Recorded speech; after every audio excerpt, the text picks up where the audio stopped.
Welcome to the Tech Egg. Don't get scrambled. Enjoy the video. In this video, I will explain how to make bread rolls easy guide.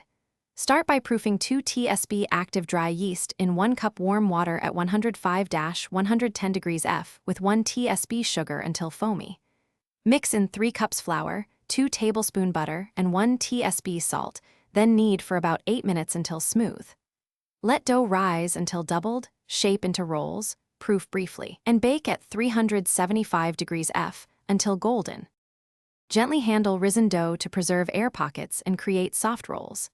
After punching down, divide the dough into equal pieces, shape into tight balls by cupping and rolling, and place on a lined tray with small spacing. Allow a short second proof for fullness, brush with egg wash or melted butter for color, and score lightly if desired to control expansion during baking for neat results. Experiment with mix-ins to make rolls exciting and suited to any meal. Fold in fresh herbs, grated cheese, minced garlic, or olives during the final knead for even distribution. For sweet rolls, add 2 tablespoons honey or cinnamon sugar to the dough and finish with a butter glaze. Adjust salt slightly when adding salty ingredients like cheese, and always taste test dough additions in small batches. Thanks for watching. Consider subscribing if I helped unscramble your problems.